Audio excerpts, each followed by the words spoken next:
शिवाजी की मौत के बाद मराठे दो हिस्सों में तकसीम हो गए।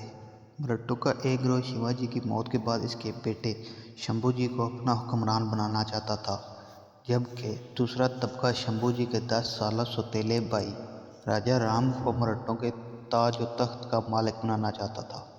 लेकिन शंभूजी ने जोर और जबर से काम लेते हुए ताज और तख्त पर कब्जा कर लिया, और साथ ही अपनी ताकत और क़ुव्वत बढ़ाने के लिए इसने एक और काम किया। वो ये कि इन दिनों औरंगज़ेब के बागी बेटे शहज़ादा अकबर ने भी इन्हीं इलाकों में पनाह ली हुई थी, लिहाजा शंभूजी ने इसके साथ राब्ता कायम करके इसे अपने साथ मिला लिया और इसे एक तरह से अपनी पनाह में ले लिया था।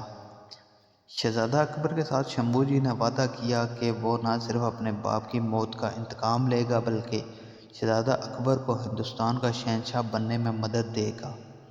शिवाजी की मौत के बाद मुग़ल लश्करी एक तरह से मुतमिन हो गए थे कि अब कोई बगावत नहीं उठेगी, लेकिन शंभूजी ने अपने बाप के नक्श कदम पर चलते हुए लूट मार का सिलसिला शुरू कर दिया। कहते हैं कि वो हर दशहरा के त्यौहार के बाद लश्कर लेकर निकलता और लूट मार करके अपने लिए दौलत के अंबार लगाने लगा। सबसे ज़्यादा इसने खानदेश और बुरहानपुर के इलाकों में लूट मार खड़ी की थी। ये भी कहा जाता है कि शंभूजी की इस लूट मार के सिलसिले में बहुत से मुअज़्ज़ज़ लोगों ने अपनी बीवियों, लड़कियों और बच्चों को इसलिए अपने हाथों से कत्ल कर दिया कि मराठों के हाथों इनकी इज़्ज़त और आबरू महफूज रहे। जगह जगह हमला आवर होकर शंभूजी ने बस्तियों को नजर आतश करना शुरू कर दिया। आखिर इसने अहमदनगर पर हमला आवर होने की कोशिश की, लेकिन नाकामी का मुंह देखना पड़ा। दूसरी तरफ औरंगज़ेब भी गाफिल नहीं था। इसने मराठों के खिलाफ कार्रवाई करने के लिए अपने काम की इब्तिदा की। सबसे पहले इसने एक लश्कर अपने सालार हसन खान की क़यादत में रवाना किया, जिसने आगे बढ़कर कल्याण के किले पर कब्जा कर लिया। दूसरा लश्कर एक और सालार शहाबुद्दीन की कमानदारी में रवाना किया, जिसने नासिक पर हमला करके इसका मुहासरा कर लिया। इसके अलावा अपने एक और सालार गफूरुल्लाह और अपने बेटे शाह आलम को अहमदनगर की हिफाजत के लिए भेजा। अपने दूसरे बेटे शहज़ादा आलम को एक लश्कर देकर बीजापुर की तरफ से मराठों को मिलने वाली इमदाद को रोकने के लिए रवाना कर दिया, जबकि अपने सालार खान बहादुर को मराठों पर ज़रब लगाने के लिए रवाना कर दिया। इस तरह औरंगज़ेब ने अपने कई लश्कर जनूबी इलाकों में फैलाकर न सिर्फ बीजापुर के हुक्मरानों बल्कि मराठों की अस्करी ताकत का भी नाक में दम करके रख दिया था। इन मार्कों के दरमियान शंभूजी को अक्सर मकाम पर शिकस्त का सामना करना पड़ा, और हालात से मायूस होकर शंभू ने इंतहाई जनूब में गोवा की तरफ पुर्तगालियों के हाथ जाकर पनाह ले ली। इन हालात ने शहज़ादा अकबर को मायूस कर दिया। इसने बगावत इसलिए खड़ी की थी कि हिंदुस्तान का शहंशाह बन जाएगा, लेकिन जब शंभूजी पर पुर्तगालियों की तरफ चला गया तब अकबर मायूस हो गया कि शंभू इसके लिए कुछ नहीं करेगा। चुनाचे इसने इरादा किया कि वो एक कश्ती या जहाज़ पर पुर्तगालियों से लेगा और इस पर सवार होकर ईरान में जाकर पनाह ले लेगा। लिहाजा वो गोवा के करीब पहुंचा। नवंबर में इसने एक जहाज़ खरीद लिया और इस जहाज़ के ज़रिए वो ईरान की तरफ रवाना होने ही वाला था कि शंभूजी ने दो अशख़ास, दुर्गादास और अपने एक दस्तेराज कवि किलाश को इसके पास भेजा और इसे ईरान जाने का इरादा तर्क करने के लिए कहा, और इसे यह भी यकीन दिलाया कि अनकरीब इसकी मदद की जाएगी और ताज और तख्त हासिल करने में अब किसी किस्म की कमी और कोताही नहीं की जाएगी। शहज़ादा अकबर मान गया और ईरान जाने के बजाय फिर शिवाजी के बेटे शंभूजी के पास आ गया।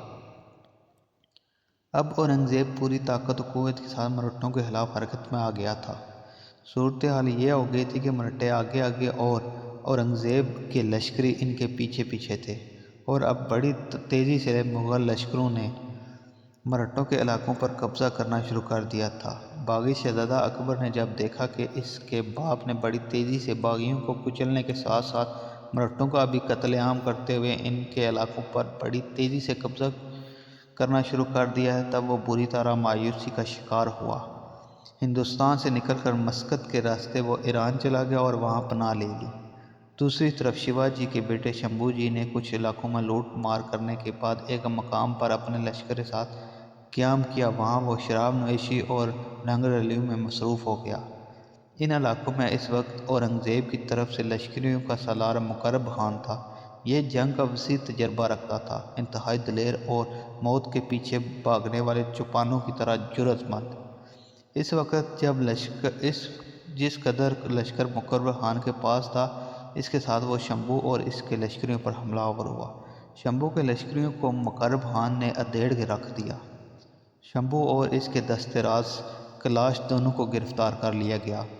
مقرب خان نے دونوں کو مسخروں کا لباس پہنا کر ان کے گلوں میں ڈول ڈال کر سڑکوں پر پھرایا۔ ان دونوں کے ساتھ ان کے 25 اعلیٰ سالار بھی گرفتار ہوئے تھے۔ آخر شمبھو جی، کیلاش اور دوسرے ساتھیوں کو اورنگزیب کے سامنے پیش کیا گیا۔ اس موقع پر اورنگزیب کو یہ بھی اطلاع دی گئی تھی کہ شمبھو جی نے کئی مواقع پر نہ صرف اورنگزیب کو گالیاں دی بلکہ رسول اکرم صلی اللہ علیہ وآلہ وسلم کی شان میں بھی نہایت گستاخانہ الفاظ استعمال کیے تھے۔ شمبھو جی اور کیلاش کو جب اورنگزیب کے سامنے پیش کیا گیا تو اورنگزیب اپنی گالیوں کو برداشت کرتے ہوئے شاید ان دونوں کو معاف کر دیتا، لیکن چونکہ انہوں نے رسول اکرم صلی اللہ علیہ وآلہ وسلم کی شان میں گستاخی کی تھی اور اس گستاخی کو کم از کم اورنگزیب معاف کرنے والا نہیں تھا، لہٰذا ان دونوں کو موت کے گھاٹ اتار دیا گیا۔ شمبھو جی کے مرنے کے بعد اس کے سوتیلے بھائی راجہ رام کو مرہٹوں نے رائے گڑھ کے مقام پر اپنا حاکم تسلیم کرتے ہوئے تخت نشین کیا، لیکن راجہ رام کو حکومت کرنے کا موقع نہیں ملا، اس لیے کہ اورنگزیب ان کی طاق میں تھا۔ ایک موقع پر اورنگزیب کے لشکر نے مرہٹوں کے دارالحکومت کا محاصرہ کر لیا۔ راجہ رام اپنے اہل خانہ کے ساتھ بھاگ نکلنے میں کامیاب ہو گیا اور در بدر ٹھوکریں کھانے لگا۔ جب اورنگزیب نے مرہٹوں کے مرکزی شہر پر قبضہ کر لیا تو وہاں شیواجی کے خاندان کی تمام عورتیں، بچے اور شمبھو جی کے بچے، جن میں سے اس کا ایک 7 سال کا لڑکا شاہو جی بھی شامل تھا، سب گرفتار ہو گئے اور اورنگزیب کے پاس لائے گئے اور اس کے سامنے پیش کیا گیا۔ اورنگزیب نے ان سے نہایت باعزت سلوک کیا اور ان کے آرام و آسائش کا پورا خیال رکھا گیا۔ اس نے اس طرح مرہٹوں کی ان بغاوتوں کو ختم کرتے ہوئے دکن کو اورنگزیب عالمگیر نے اپنی سلطنت میں شامل کر لیا تھا۔